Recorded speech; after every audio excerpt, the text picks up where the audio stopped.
नमस्कार भावांनो बहिणींनो, आज काय तुम्हाला रेसिपी करताना दाखवली नाही मी। भात बनवलाय, झाकण ठेवते त्याच्यावर, पोळ्या केल्या, आपण केली अंड्याची भाजी। तुम्हाला मी अंड दाखवते आता। अंड्याची भाजी केली आज, मसाल्यावाली। आज काय म्हणलं रेसिपी करताना दाखवायची नव्हती मला। स्वयंपाक झालाय आता झाकून घेते। मसाल्याची भाजी केली अंड्याची, काळ्या मसाल्याची। हरभऱ्याची डाळ घेतली, फूल घेतलं, धने घेतले, खसखस घेतली, सांबार घेतला, लसूण अद्रक सगळं घेतलं आणि मग भाजी केली। आता काम झालेत, आता बसेल मी आराम करावं म्हणलं थोडं। आता सगळे काम झालेत, माझे भांडे गेले, सगळं आवरले। ते आपले सगळे काम झाले घरात, सगळे काम व्हायले। भांडे गेले, सगळं काम झाले। स्वयंपाक केला, भात केला, भाजी केली। अंड्याची रेसिपी तर बनवताना दाखवली नाही, पण काय काय साहित्य घेतलं सगळं दाखवलं तुम्हाला मी। काय काय हे साहित्य घेतलं म्हणून, फूल, खसखस, धने सगळं घेतलं। भाजी गिजी केली, आता स्वयंपाक पाणी केला, आता आराम करायला लागले। आता काम गिम आवरले, फ्री झाले मी, कपडे झाले, सगळं झाले काम। कपडे गिपडे धुतले, पण आभाळ येते, पाऊस येतोय, तर कपडे वाळत नाही, काय नाही म्हणून लवकरच काम गिम आवरले। आता हरसू येईन 12 वाजता, तर मग त्यांना भूक लागते, त्याच्यामुळं मग लवकरच स्वयंपाक करून घेत असते मी। आणि जेवढे काम आवडले मग तेवढं माणूस फ्री होतंय। सगळे काम करून बसलं तर मग एवढं टेन्शन राहत नाही कामाचं। त्याच्यामुळं म्हणलं लवकरच स्वयंपाक पाणी करून घ्यावं। लेकरं पण स्वयंपाक होईल नसला तर भूक लागते, आणि जेव्हा स्वयंपाक होईल नसलं तर हटकून लेकरं भूक करते, म्हणून लवकर स्वयंपाक करून घेत असते। लवकर आपला स्वयंपाक केला जाय तिकडं। स्वयंपाक झाला नाही तेव्हा लेकरं हटकून जेवण मागते, भूक लागली मम्मी, भूक लागली मम्मी। अंड्याची भाजी केली, भात केला, पोळ्या केल्या। तुम्हाला तर सांगितलं, रेसिपी दाखवली नाही आज। उशीर झालता मला, त्याच्यामुळं म्हटलं आता स्वयंपाक केल्यावरच भाजी सगळं दाखवून भाजी। लय उशीर झालता मग स्वयंपाकाला, मग म्हणलं आता 12 वाजता येईल हरसू, त्याच्यामुळं मग लवकर काम आवरलं। कधी कधी कामं लय लांबते, मग स्वयंपाक पाणी केला, आता फ्री झाली मी। आता आरामच करायचं काम आहे हरसूला येऊस तर शाळेतून। हरसूचे पप्पा येतील आता 2ला, मग तिथून पुढे द्यायचं जेवण गिवण होतंय 2 वाजता। 2 वाजता आले त्याला जेवण गिवण द्या, डबल भांडे पडते 2दा-3दा। आता हरसू आला तर ते भांडे घासून ठेवावं लागल। आणि अंड्याची भाजी जर करेल असली तर मग मशाळ होते, मग बंदे भांडे वास मारते, त्याच्यामुळं मग जावाच्या तवाच घासले तर पुरते ते भांडे, नाही तर मग वास येतोय भांड्याचा। लवकरच घासून ठेवलेले पुरते अंड्याचे भांडे। आणि कसं आहे मग ते भांडे जर पडेल असले, अंडे खायला असले तर मग मशाळ वास मारते भांडे, मग ते लवकरच घासून ठेवलेलेच पुरते भांडे। आता घरं पुसले, आता सगळे कामं झाले। त्या दिवशी आमच्या मोटर बिघडली होती, आता चालू झाली भावांना बहिणींना, आता काय टेन्शन नाही। आता मोटर चालू झाली, आता नाही पाणी यायला लागलं, आता ताण नाही। पाणी जर येत असलं घरात तर लवकर कामं होते। तर आता कामं गिमं झालेत आमचे, लवकर उठले तर लवकर कामं होते। शाळासाठी तर असलं तरी मला 5:30 वाजता उठावंच लागते, 7 वाजता जातोय तर हरसू 7ला जातोय, मग त्याच्यामुळे आपलं लवकर उठायचं, त्यानं पाणी गिनी ठेवायचं आंघोळीला। 6 वाजता उठतोय, मग ते 6:30, कधी 6:30, मनात असलं 6ला उठतोय, कधी 5:45। आणि कंटाळा आला तर झोपू दे मम्मी, झोपू दे, बळजबरी उठवणं लागते। मग टाईम झालाय तेव्हा उठून मग लेकरं आंघोळी पाणी टाका, तयार होते, कंटाळा करते उठायला। मला सर्दी झाले. आली मी आता दवाखान्यातून, बरं वाटलं मला आता. वातावरण बदलले म्हणून सर्दी हेच व्हायला लागली. इकडे लई वातावरण गरमी, कधी पाऊस पडतोय, कधी थंडी वाजती. वातावरण बराबर नाही यावर्षी सुरतला. पडायला लागला तर लई पाऊस पडतोय, नाही तर पडत नाही. आता या 2 दिवसापासून पडायला लागलाय पाऊस. आता वातावरण थंड झालं म्हणून सर्दी झाली.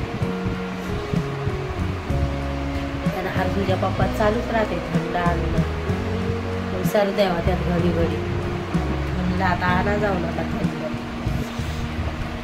उन्हाळ्यात चालते थंड पेलं तर, पावसाळ्यात हिवाळ्यात मग सर्द्याच होत्यात, मग बिमार पडतेच म्हणले लेकरं. आता आणा जाऊ नका. आता मग आता मी कामं झाले. आता हरसूची वाट पाहायला लागले भावांनो बहिणींनो, कधी येतोय तो. आता येईन ते 12 वाजता. कधी लेट पण होतोय, लेकराय संग खेळत बसतोय. मी सांगलेली सुट्टी झाली तर लवकर यायचं, काय घराच्या लांब नाही शाळा, जवळच. सुट्टी झाली तर लवकर मग तेव्हा आलं खेळत नाही आलं तर लवकर येणं होतंय. कधी येतोय लवकर, कधी बसतोय लेकराय संग खेळ. आता लेकरायचं मनावरी पटकन घरी वाटलं तर आलं. तशी पण मी जास्त त्याला फिरू नसते. शाळातून सुट्टी झाली शिल्लक घरी यायचं, जेवण करायचं, एक झोप होती. मग त्याची 3 वाजता ट्युशनला जाते. 12 वाजता येतो, हातपाय तोंड धुतोय, जेवण करतोय. जेवण मग झोपून राहतोय 3 वाजेलोक. 12 वाजता आल्यावर जेवण झालं. 3 वाजेलोक झोपतोय. मग उठतोय, ट्युशनला जाते. लेकरायला पण शिटीनं दिलंच नसती खेळायला, थोडी खेळू देत असते त्याला. 10वीचं वर्ष असल्यामुळं मग म्हणलं अभ्यास करायचा आहे. 10वीचं वर्ष असली तर टेन्शनच राहते लेकरा शाळाचं. 5वी 6वी असली तर काय नाही वाटते चला होते पास. आता लेकराच्या शिक्षण पण लई कडक झालेत. आता कॅमेरे लावले असते शाळा. इकडं तर आपल्या गावाकडं ती परीक्षेच्या टायमालाच कॅमेरे असतात. इकडं हमेशासाठी शाळेत कॅमेरे लावले. चांगलं आहे पण कॅमेरे लावले. सर लोक जर लेकरायला मारत असले तर हेडमास्टरला तवाच दिसतं. इकडं काय लेकरायला मारू देत नाहीत, गलती झाल्याशिवाय मारत नाही शाळेत. त्याच्या चांगलं आहे. लगेच हेडमास्टर बोलवते काऊन मारायला लागले म्हणून. कडक वातावरण आहे हर्षूच्या शाळेत, मस्त वातावरण. त्याच्यामुळं मग चांगलं आहे. तसंच लेकरावर ध्यान देतात तर मारत गिरत नाही. काय गलती झाली तर मारते सर लोक, असं काय मारत नाही. हर्षू शांत आहे आणि तो काय धिंगाणा करत नाही. शाळा त्यांना नाही आवडत. आमची शिक्षणच हे लेकरायला पण असं भांडणं नाही करायचे, काय नाही काय भांडणं तर मग करत नाही. आता येईल तुझा. आता त्याची वाट पाहायला लागली. आता जेवण द्या म्हणलं, त्यानं सर्दी झाले तर गोळ्या औषधी घेऊन झोपील. मग जेव घातला आपल्या हाताला लेकराला तर त्याला काय जेवण घ्यायची सवय नाही हाताला भावांना गैली. त्याच्या पप्पाला नाही तशी सवय. जर मग जेवण दिलं आपण तरच जेवतोय ते पण. त्याच्या पप्पाला तीच सवय. झोपेला असलं तर ते म्हणते नको म्हणून जेव वाटत नाही. हर्षू आल्यावर म्हणलं त्याला जेवण द्या, जेवण घाला मग आराम करतो. शाळातून आला तर मग झोपील मी त्याला जेवण देऊन. तो झोपतोय मला 3 वाजेलोक झोपतोय तो. त्याचे पप्पा येते 2 वाजता. ते आल्यावर ते झोपेलच असतोय दुपारा. ते उठतोय मग 3 वाजले तर लगेच जावं लागते त्याला. थोडी झोप घेतली तर बरं राहते. लेकरायला लवकर उठतोय, झोप होत नाही मग झोपतोय दुपारा. सुरतला सगळेच दुपारा झोपतात. आपल्या गावाकडे कोण नाही झोपत, आपल्याला झोप येत नाही. पण इकडं सगळं सामसूम असतंय. दिवसा पण लोक झोपते तिकडं लय. दुपार झाली तर गल्ली सामसूम राहते. आता सगळे गेले शाळेत, आता कोणी नाही गल्लीत दिसणार. ही गल्ली कधी पण आमची सामसूमच दिसते तुम्हाला का. वातावरण तुम्हाला तर दाखवलंच आहे गल्लीचं वातावरण. सगळे झोपेलच असते दुपार, कोणी दिसणार नाही तुम्हाला गल्ली. इकडं लय लवकर झोपते भावांना बहिणींना लोक बाहेर निघत नाही.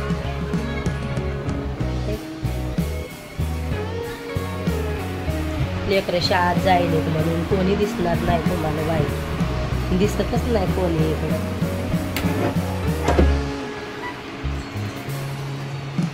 हे आमच्या घराचं वातावरण बाहेरचं. सगळ्याचे दरवाजे लावलेले असते तिकडं.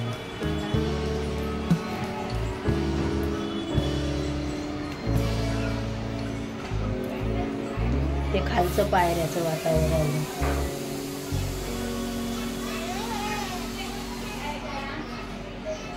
कोणी नसतंय आता घरी, सगळे कामाला जायला असते. दरवाजे बंदच असते मला इकडं सगळ्यांचे. हे वातावरण घराचं.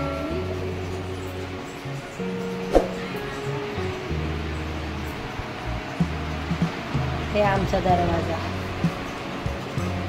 बाहेरचं वातावरण. सगळ्याचे दरवाजे बंद असतील भावांना बहिणींना इकडं. कोणीच खुल्लं ठेवत नाही, मग त्याच्यामुळे मी लावून घेत असते.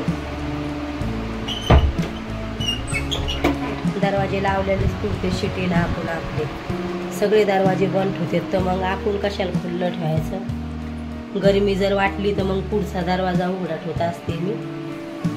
कोणी असलं मग खुल्ला ठेवायचा. संध्याकाळी काही जास्त टाईम नसते खुल्ला ठेवून. जर सगळ्याचे दरवाजे खुल्ले असले तर मग दिवस आता खुल्ला ठेवत असते. थोडा मग गरम भाग जात.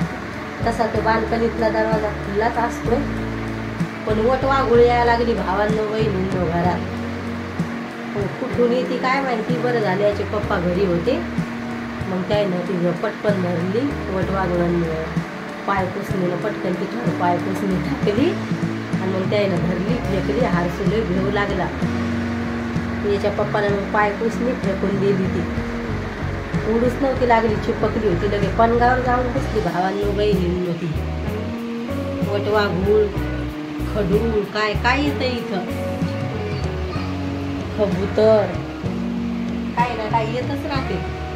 वट वाघुळीची लय भीती वाटते. हरसूला वाटते, मला वाटते कशी दिसते ती, त्याच्यामुळं भीती वाटते त्या वट वाघुळीची. बरं झालं हरसूचे पप्पा होते घरी म्हणून त्याने पटकन धरली फेकून गेली वट वाघूळ. घरात आली तर समजत नाही आपण बाहेर, ते पण समजत नाही कुठून पुढी लागावं म्हणून. दरवाजा लावेल होता आणि घरात वट वाघूळ. पण हरसूचे पप्पा घरी होते, मग पटकन धरली त्यानं ती. हरसू तर आलडूच लागला तिला पाहून. त्याला लय वेळ वाटते असं किड्या कुटकायचं कशाचं. पण ते आता जन्मल्यापासून सुरतलाच हे ना राहायला, तर मग त्याला काही माहिती नाही. आणि गावाकडे जर गेलं तर आपल्या गावाकडे मुंग्या पाखुळ्या अशा बारीक बारीक लाईटावरच्या, तर त्याला लय भेव वाटते त्याचं. ते लगेच झोपतच नाही. पाणी गेली जर आल्या अशा घरात तर जवळक ती बाहेर काढून असं सुक सुक सुक मग फड्यानं यानं घेऊन त्या सुक सुक करायच्या, तवा झोपतोय तो. त्याला गावाकडची सवय नाही ना. आपल्या गावाकडच्या लेकरायला तर माहीतच आहे येतच राहते म्हणून. पण त्याला लय भेव वाटते भावांनो बहिणींनो. काही जर पालगील जर आली तर लगेच म्हणतोय आपल्याला राहायचं नाही सुरतला चला. त्याला भेव वाटते. आणि पावसाळ्यात तर गावाकडे पाखुळ्या काय काय येतंय, ते घोडे निघतात पावसाळ्यात. ते काही जर त्याला लगेच जर असं दिसलं सुरतला चला पप्पा आपल्याला इथं राहायचं नाही, जर गावाकडे गेलं मच्छर डसले तर ते लय भेटोय. ते असं खाजू येते गुथा येतात त्याला. मग इकडं कसं आहे सुरतला मच्छर नाही ना, आपल्या गावाकडले मच्छर असते. घरी चला म्हणतोय, राहू वाटत नाही त्याला जास्त गावाकडे. आणि गावाकडे मच्छर पण लय राहते, लय डसते त्याला मच्छर. बाबानं त्यानं लय मच्छर खाते. मग त्या अगरबत्त्या लावेला असल्या तेव्हा तर मग मच्छर डसत नाही. लय भेव वाटते म्हणून मग मी वट वाघुळीचं दरवाजा बंद करायला आहे. तिकून येते तर दोनदा झालं त्या वट वाघुळीचं घरात येणं. त्याच्या पप्पाला मी म्हणलं बरं झालं ते बी होते म्हणलं घरी, नाहीतर इथं कोणी कोणाला पाहत नाही म्हणलं. हे लोक काय बाहेर काढत नाही. ते म्हणते तर आम्हालाच भीती वाटते बापा. बरं झालं म्हणलं ते बी घरी होते. चला भावांनो बहिणींनो बाय, भेटू उद्याच्या व्हिडिओमध्ये.